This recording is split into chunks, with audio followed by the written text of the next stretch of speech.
Good morning class, welcome. Today we will discuss chapter 5 part 1 and the chapter name is quality. In this chapter we are having one author and two brothers, the Geisler brothers.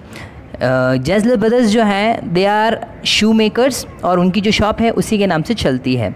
तो Geisler brothers जो हैं the art of boot making, तो वो boot making में बहुत famous है. The author had known the shoe maker for many years because he use to make boots for his father. Author जो है इन शू मेकर्स को बहुत लंबे समय से जानता है, कई सालों से जानता है, क्योंकि उनके पिताजी के जो जूते थे वो भी ये शू मेकर ही बनाया करते थे. तो जो गेज़लर्स हैं वो दो ब्रदर्स हैं और दोनों ब्रदर्स जो हैं शू मेकिंग का काम करते हैं. Mister Gessler was the shoemaker who lived with his elder brother in their shop in London. जो मिस्टर गेज़लर हैं वो अपने बड़े भाई के साथ लंदन की एक शॉप में काम करते हैं, मतलब वहीं रहते हैं लंदन में ही और वहाँ पे शू मेकिंग का काम करते हैं. The shop did not have any sign apart from the name of the Gessler brothers. उनकी शॉप के पास और कोई नाम नहीं, सिर्फ एक ही नाम है, दैट इज़ गेज़लर ब्रदर्स, और इसी नाम से सारे लोग उस शॉप को जानते हैं. मतलब ये जो शॉप है वो गेज़लर ब्रदर्स के नाम से जानी जाती है. उसके अलावा इस शॉप के लिए कोई और साइन या कोई और नाम ही नहीं जिसकी वजह से इस शॉप को जाना जाए. कोई और ब्रांडिंग नहीं, कोई और मार्केटिंग नहीं है इस शॉप की. इसमें सिर्फ गेज़लर ब्रदर्स लिखा है जिसकी वजह से इसको जाना जाता है. He use to make boots only on orders. और ये जो लोग हैं वो ऑर्डर्स पे ही जूते बनाते हैं, बिना ऑर्डर्स के, या कोई भी ऐसी कंसेप्ट नहीं है कि ये बिना ऑर्डर के कुछ भी काम करते हो. मतलब ये ऑर्डर आने पर ही शूज़ बनाते हैं, मतलब ऑर्डर पे ये काम करते हैं. Once the author question mister Gessler if it wasn't awful to make those shoes perfectly fitting into the feet they were meant for. क्या एक बार जो ऑथर है वो उनसे क्वेश्चन करता है कि अलग अलग नाप के जूते बनाना आपके लिए ईजी है, मतलब आपको इसमें कुछ दिक्कतें नहीं आती, या इस तरह का क्वेश्चन पूछता है. तो जो ऑथर का क्वेश्चन है वो ये था कि आपको इतने अलग अलग लोगों के लिए अलग अलग नाप के जूते बनाने में आपको प्रॉब्लम्स नहीं आती क्या, ऐसा उनका पूछने का मतलब था. So the man answered in heavy German accent, एक जर्मन एक्सेंट के साथ उन्होंने आंसर किया कि that it is an art, कि ये एक कला है, जूते बनाना एक कला है और हम हमारी कला के लिए बहुत परफेक्शन है.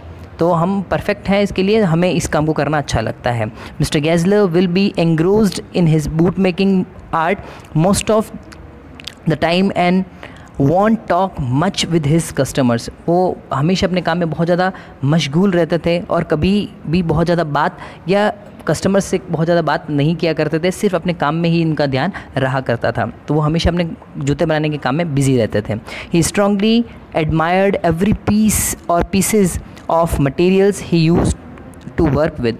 वो हमेशा हर जो पार्ट है जिसका यूज़ होता था उनके जूतों के अंदर उसको बहुत ज़्यादा लगाव करते थे, उससे बहुत ज़्यादा उनको लगाव था और उन्हीं को हमेशा वो एडमायर करता है. एडमायर का मतलब यहाँ पे मतलब है लगाव से.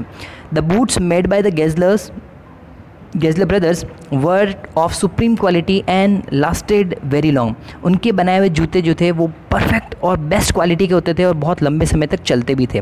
But in once occasion the author had a different experience. पर एक बार ऐसा हुआ कि जो ऑथर था उसको कुछ अलग एक्सपीरियंस हुआ.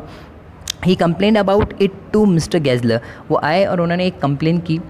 To this the old man promise that he will repair. तब जो ओल्ड मैन हैं, जो ब्रदर हैं गेज़लर ब्रदर्स में से जो ओल्ड हैं, उन्होंने एक प्रॉमिस किया कि वो उनके जूतों को रिपेयर कर देगा और अगर नहीं हो पाएंगे या ऐसा नहीं कर सकते हैं वो, तो वो पैसा जो है वो उनको रिटर्न कर देंगे उस जूते का. तो ये सब चीज़ें जब ऑथर सुनता है, क्योंकि ऑथर उनके जूतों को बहुत पसंद करता था, पर एक पहली बार ऐसा हुआ था कि उनके साथ ऐसी प्रॉब्लम आई थी और इस पर भी जो बड़े वाले भैया थे गेज़लर ब्रदर्स में जो बड़े ब्रदर थे, उन्होंने ये कहा कि अगर वो जूते रिपेयर नहीं हो पाएंगे तो वो उन्हें उसका पैसा पूरा वापस रिफ़ंड कर देंगे. मतलब ये था कि इन बातों से पता चलता है कि वो हमेशा क्वालिटी में बिलीव करते थे.